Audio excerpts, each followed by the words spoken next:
Une croix rouge inscrite sur un platane à la sortie de la ville. C'est ainsi que les gendarmes ont matérialisé l'endroit où l'on a vu Cécile pour la dernière fois. Depuis, plus rien, pas le moindre indice, pas la moindre piste. Bonjour, c'était au printemps 1997. Cécile Valin, 17 ans, s'apprêtait à passer son bac. En une poignée de minutes, elle a disparu le long d'une route de Savoie sans laisser derrière elle la moindre trace, le plus petit indice qui aurait pu permettre de savoir ce qui s'est passé. Les enquêteurs ne vont cesser de s'interroger sur les raisons de sa disparition. Un accident, un suicide, un enlèvement, un meurtre. Toutes les hypothèses vont tour à tour prendre forme. Des silhouettes de criminels sexuels et de tueurs en série vont se dessiner dans ce paysage de montagne, comme le sinistre Michel Fourniret qui aurait pu passer dans le coin à bord de sa camionnette. Sans résultat, par miracle, et grâce à la persévérance du père de la disparue et de son avocate, ce dossier ne va jamais être refermé. Il est aujourd'hui entre les mains des juges du pôle des cold cases. Mais pourquoi un si long silence et quel est le fil qui mène à la vérité? Question posée aujourd'hui à nos invités. 14h30, 15h30, l'heure du crime sur RTL. Jean-Alphonse Richard. Retour aujourd'hui dans l'heure du crime sur la disparition de Cécile Valin, 17 ans, évaporée au printemps 1997 alors qu'elle marchait le long d'une route passante de Savoie. Impossible de savoir ce que faisait l'adolescente à cet endroit et qui elle a croisé. Une fugue, un accident ou une mauvaise rencontre? Lundi 9 juin 1997 au matin, les gendarmes de Saint-Jean-de-Maurienne sont à pied d'œuvre dans un appartement de fonction dans un immeuble du lycée Paul Héroux. Ils visitent plus particulièrement une pièce du logement, la chambre qu'occupe Cécile Valin, une lycéenne de 17 ans. Elle vit ici avec sa mère, son beau-père et ses deux frères. Elle a passé seule le week-end, le reste de la famille était parti dans le midi pour une fête de baptême. Elle n'avait pas voulu les accompagner car elle avait son bac à réviser. Quand la famille est rentrée, la veille, autour de minuit, Cécile était absente. Sa chambre n'était pas du tout en désordre. Ses cahiers étaient ouverts, son portefeuille et son argent de poche étaient là. Manquaient toutefois sa carte bancaire, sa carte d'identité et son autorisation de sortir du territoire, l'adolescente étant encore mineure. Sa mère, Maryse Valin, a aussitôt passé des coups de fil à droite, à gauche. Elle a appelé une amie enseignante qui héberge Jérémy, le petit ami de Cécile.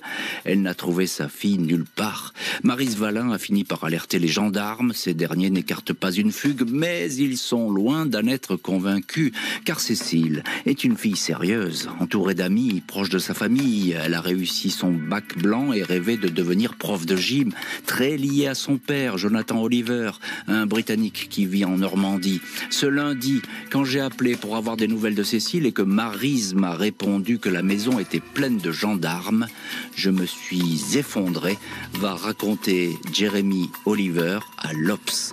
4 jours de fouilles, de battues, la rivière L'Arc, un bassin et des étangs sondés en vain.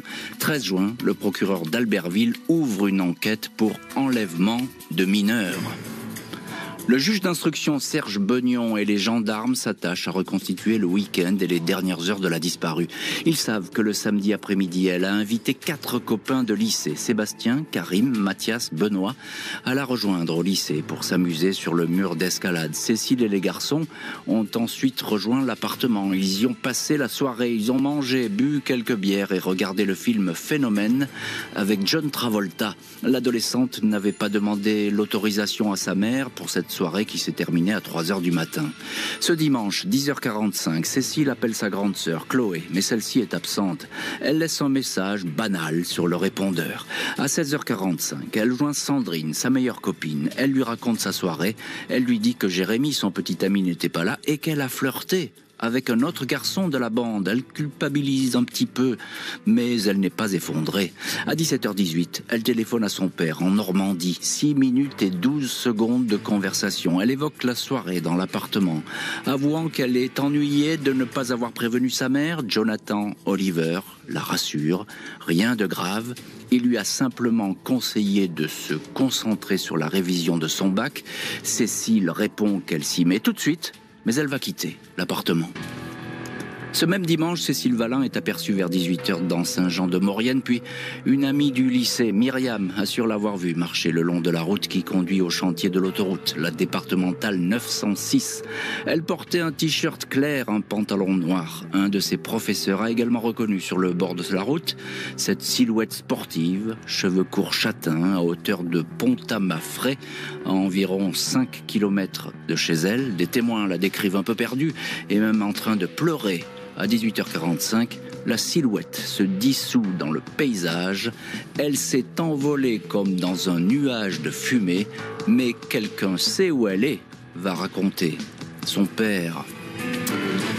Et voilà donc pour les premières heures de cette disparition, ou comme on voudra, les dernières où Cécile a été vue vivante à Saint-Jean-de-Maurienne. On va voir quelles pistes possibles vont apparaître et quels personnages, parfois très sombres, vont surgir dans ce décor. Nous sommes là en juin 1997 dans cette petite ville tranquille de Savoie. Bonjour Cathy Richard. Bonjour Jean-Alphonse. Merci infiniment d'avoir accepté aujourd'hui l'invitation de l'heure du crime et d'être dans le studio RTL de l'heure du crime. Vous êtes avocate au barreau de Cergy-Pontoise et vous êtes dans cette affaire avocate de Jonathan Oliver. On l'a entendu, le père de Cécile Valin qui se bat comme vous d'ailleurs pour essayer de toucher à la vérité.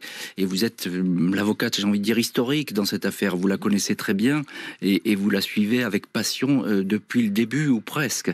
Alors tout de suite, Cathy Richard, les gendarmes ne prennent pas vraiment l'affaire à la légère. Parfois on se dit dans les enquêtes, on se dit c'est une fugue, évidemment, elle va réapparaître, repasser dans 3 jours et puis on en reparlera.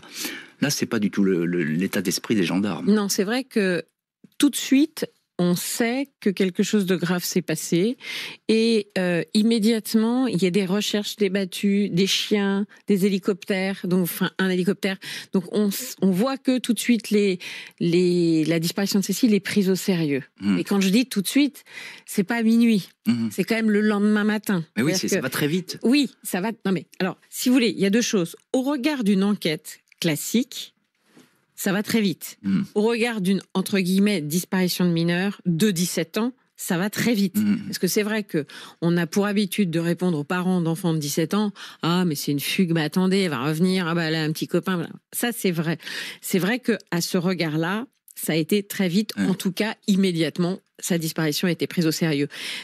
Tous les voyants étaient allumés pour qu'on prenne la disparition au sérieux. C'est-à-dire que Cécile était une gamine sportive, saine, bonne élève. Qui aime sa famille. Qui communique, qui était une transparence parfaite. Je veux dire, voilà, elle avait des projets, elle avait, comme vous l'avez dit, elle avait eu des bonnes notes au bac blanc. Elle a raccroché avec son père en disant « je m'y remets ». Et puis, qu'est-ce qui se passe ? Pourquoi est-ce qu'elle lui dit « je m'y remets », on la voit sur la route, marchant sur une route qui n'est pas une route de promenade. On ne peut pas dire qu'elle a été faire un tour pour prendre l'air. Non, c'est une route très passante, cette route. Il y a beaucoup de voitures. Passante. J'y suis allée, notamment. J'ai voulu voir, j'y suis allée. Parce que c'est un clou dans mon cœur, cette affaire. Ça fait effectivement... Cécile a disparu depuis 26 ans. 26 ans. Et moi, ça fait plus de 20 ans, 21 ans que je suis aux côtés de Jonathan et aux côtés de Chloé. Et il faut dire une chose, jamais j'aurais pu imaginer, en ouvrant ce dossier en 2000, que je serais toujours là. Aujourd'hui, je disais, il faut que je sache. Et je disais, je veux savoir avant de prendre ma retraite. Je veux savoir avant de mourir. Cécile, j'y pense beaucoup. Elle me hante, moins que bien évidemment, elle hante son papa. Et Cathy Richard, je vous propose d'écouter ce que nous disait sur RTL Jonathan Oliver, c'est le papa évidemment de Cécile Valin. C'était en 2022 sur ce qu'il a ressenti quand elle a disparu. C'est vrai que tout de suite, j'ai eu un très mauvais pressentiment. Je craignais le pire, puisque Cécile, elle n'était pas rebelle ni déprimée. Il n'y a aucun précédent pour une telle action. Il était impensable que moi ou sa mère ou sa famille ou ses amis ne sachent pas où elle se trouve. La fugue, non, j'y croyais absolument pas. La fugue, il y croyait pas, le papa, évidemment. Peu de monde y croit, y compris les gendarmes, on vient de le dire. Cathy Richard. Alors, il y a cette soirée, la dernière soirée, où elle est vue vivante, en tout cas, où elle est vue avec des amis, etc. C'est le samedi soir. On a le sentiment qu'elle est un peu embarrassée après cette soirée. Le lendemain, quand elle parle au téléphone. Mais il y a rien forcément, de grave. Forcément, elle n'a pas demandé l'autorisation. On va dire ça la turlupine. Voilà. Enfin, pas de quoi de prendre la fuite. Oui, c'est ça. Pas de quoi s'enfuir. Elle, effectivement, elle a fait venir des copains à la maison. Enfin, c'était pas non plus une grande ribouledingue. Ils étaient quelques-uns. Il n'y a pas eu de dégâts dans la maison. Enfin, voilà. Franchement, c'est normal que. Mais ce qui montre que c'était une fille bien, c'est que ça la contrarie un peu. Oui. Il y a cette histoire de flirt aussi, hein, c'est-à-dire qu'elle a un petit copain. Bon, elle fait une petite entorse au contrat avec son petit copain. Elle flirte avec un autre garçon. Est-ce qu'il est vrai que cet autre garçon, il est repassé le lendemain, la voir le dimanche? Est-ce qu'on le sait? Alors, en fait, ce qui se passe, c'est que en réalité, il y a tout un.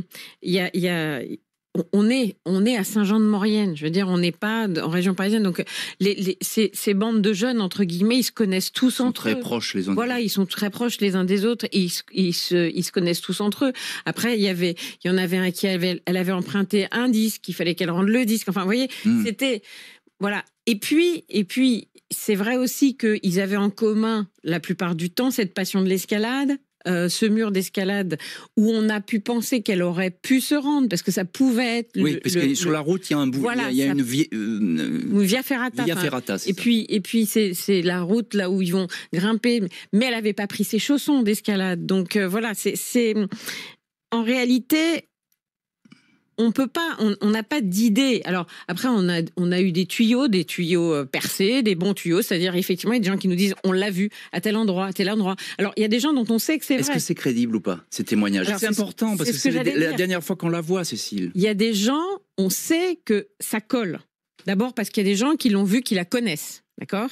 Ensuite parce qu'il y a des gens qui l'ont vue à des heures. Et à des moments où, effectivement, c'est compatible.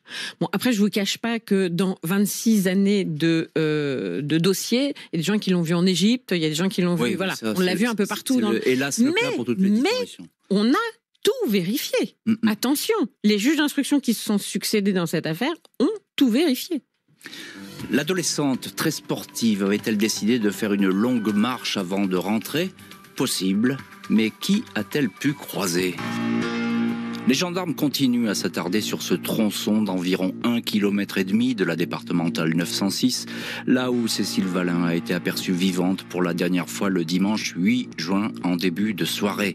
Cette route est plutôt passante et les gendarmes sont à la recherche de témoignages. 2 personnes rapportent les allées et venues suspectes d'une camionnette immatriculée en Haute-Garonne, conduite par un homme d'une trentaine d'années. Pas moins de 300 véhicules correspondant au signalement vont être contrôlés. Les enquêteurs se rendent aussi sur le chantier tout proche de la prolongation de l'autoroute A43. Les ouvriers sont recensés, plusieurs entendus. Leur déclaration n'apporte rien. Une ligne téléphonique spéciale est ouverte pour recueillir les témoignages sans résultat. L'hypothèse de la fugue n'est plus d'actualité. Aucun mouvement bancaire n'a été enregistré sur la carte bancaire de Cécile. Elle l'aurait fatalement utilisée à un moment ou à un autre pour des achats. Sur le répondeur de la maison, sa mère, Maryse Valin, a laissé ce message. Cécile, ma chérie, je t'attends et je te fais confiance, je t'aime, mais la lycéenne ne va jamais appeler. Vendredi 20 juin 1997, 10 jours après la disparition, un gendarme du département du Doubs fait savoir à ses collègues de Savoie que Cécile Valin ressemble étrangement à une fille figurant sur une photo. Photo saisie dans la voiture d'un individu.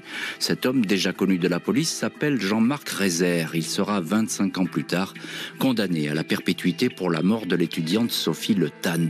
Dans la voiture de Rézère, arrêté lors d'un banal contrôle routier, on a découvert des liens, du matériel pornographique et une série de photos de femmes dénudées qui semblent dormir. Des amis, a dit Rézère, sans autre précision. Le cliché incriminé est examiné, mais il ne s'agit pas de Cécile Valin, qui plus est. Le suspect a un alibi pour la soirée du 8 juin. Il était loin de Saint-Jean-de-Maurienne. Il était à Strasbourg où il a retiré dans la soirée de l'argent. Un distributeur, les gendarmes referment cette piste. Ils vont continuer inlassablement à étudier les parcours de criminels sexuels qui auraient transité par la Savoie, à éplucher les témoignages. Ils s'intéressent ainsi à celui troublant d'une femme. Après la mort de son mari, elle a découvert sous son lit des dizaines de coupures de presse qui relatent l'enquête Valin. Le témoignage d'un ecclésiastique qui croit avoir vu Cécile sur un pont est également enregistré, mais toutes ces vérifications ne donnent rien. En 2000, 3 ans après la disparition, le père de la disparue embauche un détective privé. Ce dernier recueille un témoignage inédit.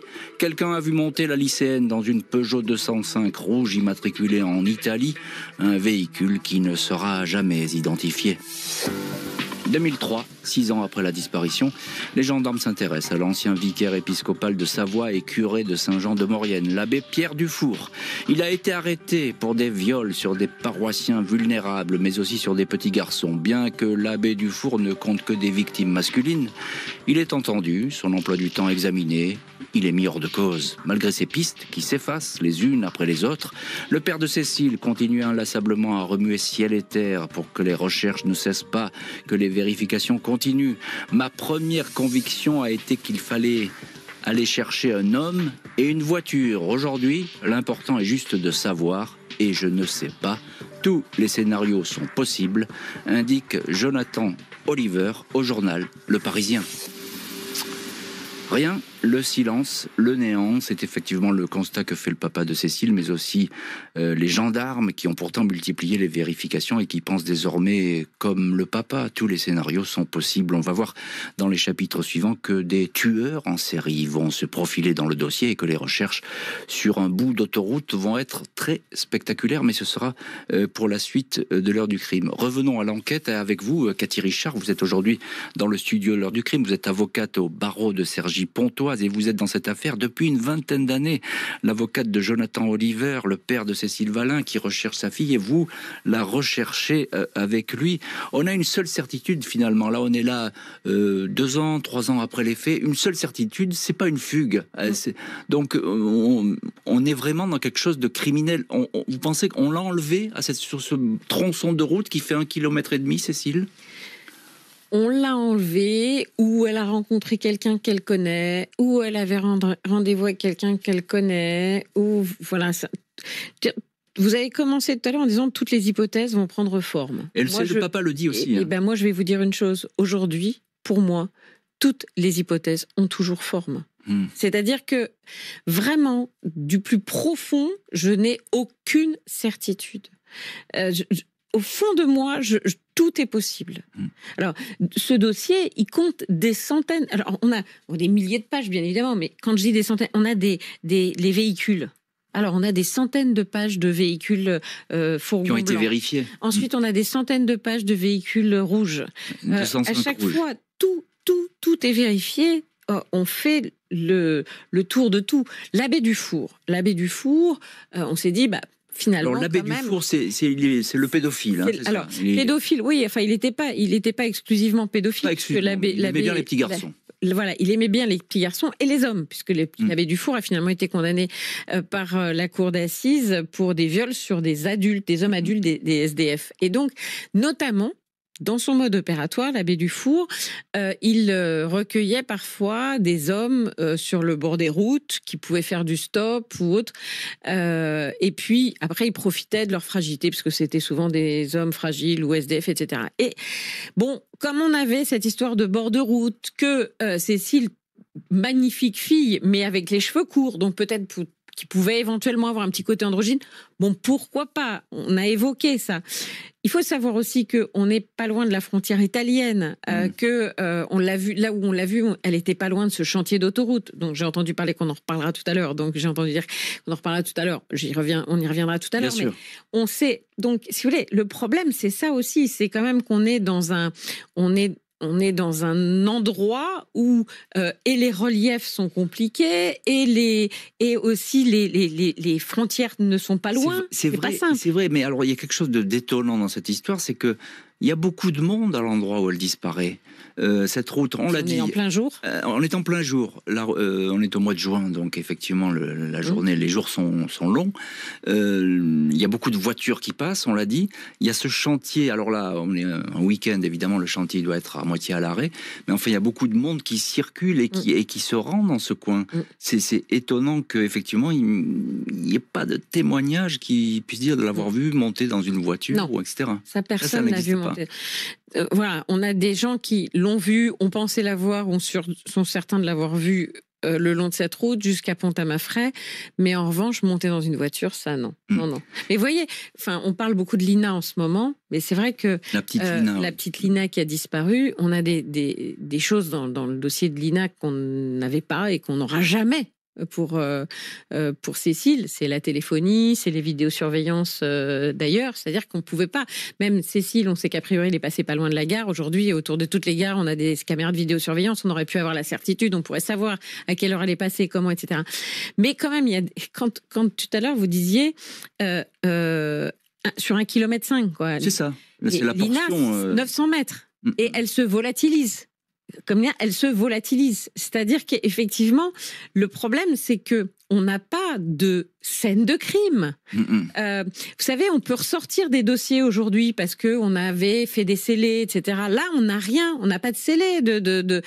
On a pu récupérer l'ADN de Cécile avec sa brosse à cheveux, sa brosse à dents, etc. Et puis celui de ses parents. Mais on n'a rien qu'on puisse faire progresser aujourd'hui. Il n'y a pas de téléphonie, ça c'est important de souligner, parce qu'à l'époque, évidemment, il y a quelques portables, mais ils sont balbutiants. Et elle n'a pas de portable. Bien sûr qu'elle n'a pas de portable. Elle n'a pas de portable. On est en 1997. Voilà. Donc la téléphonie, c'est pas du tout... Aujourd'hui, tout le monde a un portable. C'est-à-dire on est tous pucés avec notre portable. Alors juste encore un petit mot, parce que moi je suis obsédé par cet épisode.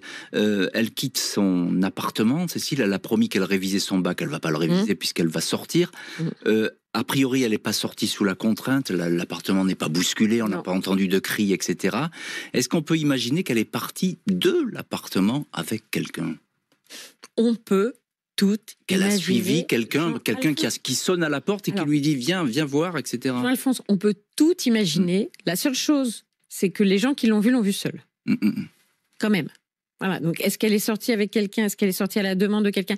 C'est pareil, téléphonie, elle n'a pas de téléphone portable, mais notamment, on a fait la téléphonie de l'appartement, la ligne téléphonique de l'appartement. Elle n'a pas reçu d'appel juste avant. C'est ça. Elle a passé des appels elle-même, 3 appels dans la journée, mais elle ne reçoit pas d'appel. Il y a Chloé pour laquelle c'est terrible qu'elle n'ait pas décroché. Pour elle, c'est une culpabilité à vie. Sa sœur, bien sûr. Sa sœur. Mais effectivement, ça reste dans le flou. Ce départ, il est pour le moins curieux. Et si la lycéenne avait croisé la route d'un tueur en série? Hypothèse jugée vraisemblable. Juin 2003, le Français Michel Fourniret est arrêté en Belgique près de Ciney, soupçonné d'avoir voulu enlever une petite fille en l'emportant dans sa camionnette. L'enquête belge va révéler le vrai visage de Fourniret, à savoir celui d'un tueur en série dont on a du mal à comptabiliser le nombre des victimes. Uniquement des filles, parfois très jeunes. Les gendarmes de Savoie examinent le dossier de ce criminel. Il apparaît que Michel Fourniret a une nièce qui habite près de Saint-Jean-de-Maurienne. Il lui a parfois rendu visite. Cette femme est interrogée, mais elle certifie ne plus avoir de nouvelles de son oncle Michel.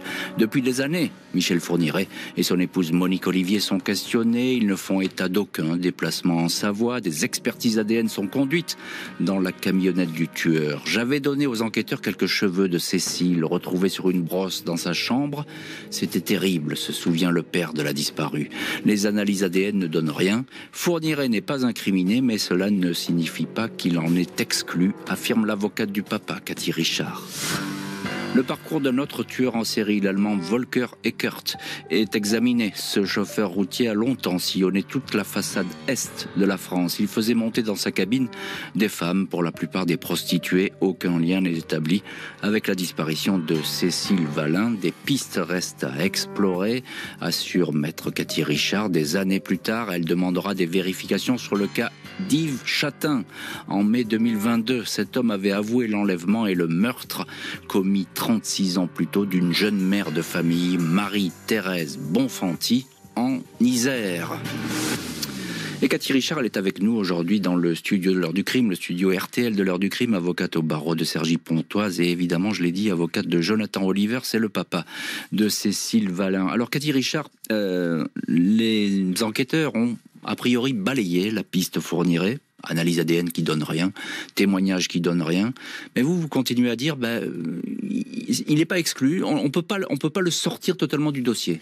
Oui, en fait, il y a une différence entre pas accrocher quelqu'un et l'innocenter. Voilà. Donc, clairement, concernant Fourniret, on a fait le tour de ce qu'on pouvait faire. C'est-à-dire que, effectivement, l'ADN de Cécile a été comparé aux ADN qui ont été retrouvés sur le matelas, dans les staffettes. Et là, ça n'a pas matché. D'accord ? Mais, bon, il n'est pas innocenté. Voilà. Et qu'est-ce qui vous fait dire ça ? Ce qui me fait dire ça, c'est par exemple leur mode opératoire. C'est-à-dire que quand on sait que il y a un moment où Monique Olivier était devant et que il demandait à une jeune fille, enfin où elle était derrière, il demandait à une jeune fille de l'aider. Oui, c'est ça. Je vais chercher un médecin. Voilà, c'est ça, chercher un médecin. C'est-à-dire que là, sur ce mode opératoire, oui, c'est ça. En fait, elle conduisait, elle déposait, s'il voyait quelqu'un, elle déposait d'abord Fourniret. Elle faisait du stop, elle le reprenait. Voilà, elle le reprenait une fois que la jeune fille était devant, lui derrière. Et ça, voilà, si Cécile avait été enlevée par quelqu'un qu'elle ne connaît pas, je pense que ça aurait pu être quelque chose qui l'accroche, c'est-à-dire une demande d'aide. Oui, ça, Cécile, elle aurait pu accepter d'aider quelqu'un. Donc, voilà. Et puis, pour moi, voilà, il n'y a rien qui l'innocente. Il n'y a rien qui l'innocente formellement. Et Dieu merci, des gens capables de faire disparaître des jeunes filles, il y en a trop, mais pas tant que ça. Donc voilà, c'est oui, la liste, elle n'est pas si longue, heureusement. On est d'accord. Juste, écoutez ce que nous disait Jonathan Oliver, c'est votre client, c'est le papa de Cécile Valin, surtout dans l'émission qu'on avait consacrée à Fourniret, c'était en 2022. Pour moi, les pistes, toutes les grandes pistes étaient extrêmement importantes. Si on prend, par exemple, la piste Fourniret, il n'y a aucune preuve qu'il est responsable de la disparition de Cécile. Simplement, tant qu'on ne connaît pas la vérité sur la disparition de Cécile, Fourniret resterait un responsable plausible. Il rejoint exactement ce que vous dites, Cathy Richard. Encore un mot sur la piste d'un tueur en série. Les recherches, elles ont été longues, elles ont été appliquées là-dessus. On a vraiment vérifié. Je parlais de Volker Eckert, qui est aussi un camionneur qui se promenait beaucoup dans la région. On sait que Fourniret, il venait en Savoie et dans ce coin. Donc, est-ce que ça a été... Mais est-ce qu'on les connaît vraiment tous, les tueurs en série ? C'est ça le problème. Le problème... Cécile, on est dans un dossier de disparition. La disparition, malheureusement, il y a beaucoup de gens qui disparaissent. Cécile était mineure au moment de sa disparition, ce qui change un peu la donne, quand même. Mais la disparition, c'est à peu près ce qui existe de pire. Hein. C'est-à-dire que vraiment, on n'a pas d'explication. C'est pour ça que quand j'entendais tout à l'heure Jonathan dire « chaque jour qui passe, c'est l'horreur », parce que le questionnement, il vous fouaille, il vous torture tout le temps. Où ? Quand, comment, pourquoi ? Moi qui assiste les parties civiles dans des dossiers criminels, quels qu'ils soient, ce qui fait le plus mal, à part l'absence, bien sûr, c'est la question, c'est de se poser des questions. C'est ça qui torture. D'ailleurs, on appelle ça la question, la torture. Plus de 10 ans après la disparition, les gendarmes vont revenir là où tout a commencé. Lundi 26 mai 2008, la juge d'Albertville, Hélène Lastera, et de très nombreux gendarmes arpentent une portion fermée de l'autoroute A43 proche de Saint-Jean-de-Maurienne. Le père de Cécile Valin, Jonathan Oliver, a fait spécialement le déplacement. Les enquêteurs ont décidé de sonder cette partie de l'autoroute qui, à l'époque de la disparition, était encore un vaste chantier. La lycéenne aurait-elle été tuée ici et jetée dans le béton de l'autoroute ? Un géoradar, machine qui permet de sonder le sol et d'en détecter de possibles anfractuosités, outil qui n'existait pas à la fin des années 90, a été amené sur place. Les recherches vont durer des heures, mais hélas, sans livrer le moindre indice. La juge d'instruction avait averti la famille que cette opération était sans doute celle de la dernière chance. Elle envisage désormais de refermer le dossier et de prononcer un non-lieu. Le père de la disparue et son avocate protestent. L'enquête est finalement sauvée. 10 ans plus tard, elle sera confiée aux policiers de l'OCRVP, l'Office central, qui s'occupe notamment des disparitions. Les 7 enquêteurs de l'OCRVP chargés du dossier Valin vont s'intéresser aux tout premiers témoins et aux premières heures de la disparition. Des auditions sont programmées, les amis de Cécile sont questionnés, les alibis et les emplois du temps vérifiés. On réentend des témoins comme cet ami proche de la disparue qui à l'époque avait été placé sur écoute par les gendarmes. Il était très actif quand les recherches avaient débuté et cherchait toujours à s'informer de l'avancée des investigations, mais aucun suspect ne va apparaître. Et dans cette heure du crime, on retrouve Maître Cathy Richard, avocate de Jonathan Oliver, le papa de Cécile Valin. Maître Cathy Richard, on revient vraiment aux premières heures de cette disparition, c'est-à-dire quand on voit Cécile sur cette route, pas très loin de ce tronçon d'autoroute, on va rechercher dans les fondations de l'autoroute. On va utiliser un géoradar pour ça. C'était vraiment l'opération de la dernière chance, c'est la juge qui dit ça. Oui, en fait, le problème dans ces dossiers, c'est que on parle toujours de fermer les portes. Et on cherche que quand on a des choses à chercher. Et quand on n'a plus d'idées d'où chercher, eh bien, on referme le dossier. C'est ce qui fait qu'il y a des dossiers où on a bien des morts, où on a bien des disparus, mais on a des ordonnances de non-lieu. Parce qu'on estime qu'on a refermé toutes les portes. Or, on sait bien qu'il y a eu un crime, mais on ne sait plus quoi chercher. Et là, Hélène Gerhardt nous dit, bon, moi je vois encore ça à faire, mais franchement, après je vois plus ce qu'on pourra faire. Donc, elle met les moyens. Et là encore, quand Jonathan dit « on m'a demandé les cheveux de ma fille pour vérifier si elle n'avait pas son ADN chez Fourniret », c'était terrible. Parce que forcément, qu'est-ce que ça veut dire ça ? Ça veut dire que si on retrouve l'ADN de Cécile dans la voiture de Fourniret, elle est morte. Oui. Ce jour-là, nous sommes partis avec Jonathan dans le train, en sachant que si on la retrouvait, c'était qu'elle était morte. Bien sûr. Et à ce moment-là, il y avait une vraie différence. C'est rare, ça a été rare, mais une vraie différence entre le client et l'avocat. C'est que moi, je voulais qu'on la retrouve. Parce que moi, je voulais savoir, quoi. Et Jonathan... Il avait peur de savoir.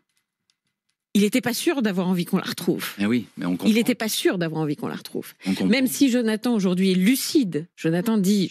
De toute façon, je pense qu'elle est morte, je le sais. Même si, là encore, une affaire comme l'affaire Natacha Campuche, vous savez, ça fait une espèce de piqûre de ce poison. De ce poison. Voilà, Natacha Campuche, elle a été séquestrée, elle s'est enfuie. À chaque fois qu'on entend parler de jeunes filles séquestrées qui s'enfuient, c'est une espèce de piqûre d'un espoir qui est aussi un poison.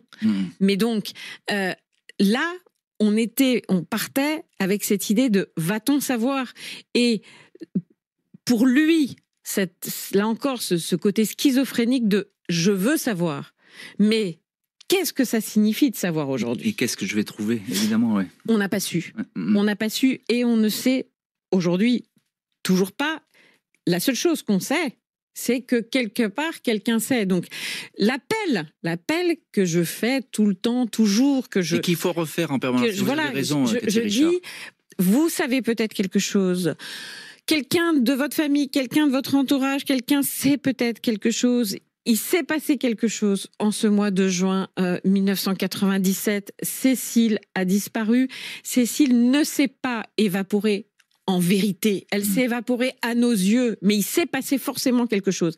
Et quelque part, quelqu'un sait. L'auteur de sa disparition, quelqu'un qui a fait qu'elle disparaisse, quelqu'un qui connaîtrait cet auteur, mais c'est vrai que ne rien savoir, ne rien avoir, c'est, je dirais, dans l'échelle, c'est le pire. Oui, c'est la pire des tortures. C'est le pire. Ouais, tout à fait. Comme je disais tout à l'heure, en fait, quand on disait passer quelqu'un à la question, ça voulait dire le torturer. Eh bien, là, on se questionne sur tout. Surtout. L'OCRVP va lancer un nouvel appel à témoins, à nouveau, sans effet. Septembre 2022, le procureur d'Albertville accepte le transfert de la procédure Cécile Valin au pôle des affaires non résolues de Nanterre. Une nouvelle équipe de magistrats et d'enquêteurs reprend le dossier à la recherche du détail qui pourrait tout changer. L'avocate du papa de Cécile, Cathy Richard, se réjouit que ce dossier qu'elle compare à un véritable clou dans le cœur ne soit pas clos. Dans un livre publié en 2016, Jonathan Oliver, le père de Cécile, lui a adressé ces quelques mots. Plus le temps passe, moins il reste de traces de toi. Cécile n'a pas disparu tout seul. Donc, il y a au moins une personne qui est responsable de sa disparition, qui sait ce qui s'est passé. Et il faut que cette personne parle. Ça, c'est un appel que faisait Jonathan Oliver il y a à peu près 1 an. Cet appel, il est toujours valable aujourd'hui. Cathy Richard, vous êtes aujourd'hui dans le studio de l'heure du crime. Vous êtes l'avocate de Jonathan Oliver. Et cette affaire, évidemment, je le répète, parce que c'est important, vous la connaissez très bien. Ça fait plus de 20 ans que vous êtes dans le dossier. Un mot, tout à l'heure, j'ai parlé qu'il y avait eu une menace de non-lieu à un moment donné, parce qu'effectivement, la juge estimait que, voilà, on était arrivé au bout et qu'on ne pouvait plus faire grand-chose. Vous vous êtes battu avec le papa de Cécile pour vraiment que le dossier reste ouvert. J'ai l'impression que ça n'a pas été facile. Ah non, ça n'a pas été facile du tout. Et d'ailleurs, cette juge-là n'était pas la première à vouloir clore le dossier. Parce que déjà, on nous avait déjà dit avant, une juge avant avait dit j'ai fait le tour. Un juge ensuite, parce qu'il y en a eu plusieurs juges qui se sont succédés. Et puis, souvent, on nous a dit non, écoutez, là, vraiment, on ne sait pas quoi faire. Et c'était à nous de dire mais non, non, non. Et alors, on nous disait mais il ne faut pas non plus trouver des idées de recherche pour le plaisir de chercher. Parce que... Et à chaque fois, on s'est dit non, il y a forcément quelque chose qu'on n'a pas vu, il y a forcément quelque chose à faire. Vous parliez tout à l'heure du livre de Jonathan. Quand Jonathan écrit son livre, ça a été une des raisons qui m'ont fait dire au juge de l'époque, s'il vous plaît, ne fermez pas. C'était le juge Bory-Noël qui restait longtemps à Albertville et longtemps en charge de ce dossier. Je lui avais dit, ne fermez pas le dossier. Jonathan va écrire son livre. Il va y avoir de la promo autour de ce livre. On va reparler de cette affaire. S'il vous plaît, ne fermez pas le dossier. Je me souviens aussi d'une fois où on m'avait dit, on va fermer le dossier. Je dis, non, attendez, on va vérifier telle chose. Il y avait eu, alors ça, c'était mal tombé parce qu'on devait faire une émission. On m'avait proposé une émission sur Cécile. Et puis, j'en parle, bien sûr, comme l'instruction est en cours. Tant qu'une instruction est en cours, il y a quand même le secret de l'instruction qui s'impose. Donc moi je ne parle qu'avec l'autorisation des juges d'instruction. Donc je vois la juge d'instruction en disant voilà, qu'est-ce que vous en pensez qu'on fasse ça? Elle me dit attendez, parce que là on est sur une histoire, quelqu'un qui aurait creusé quelque chose dans son jardin, on se demande, etc.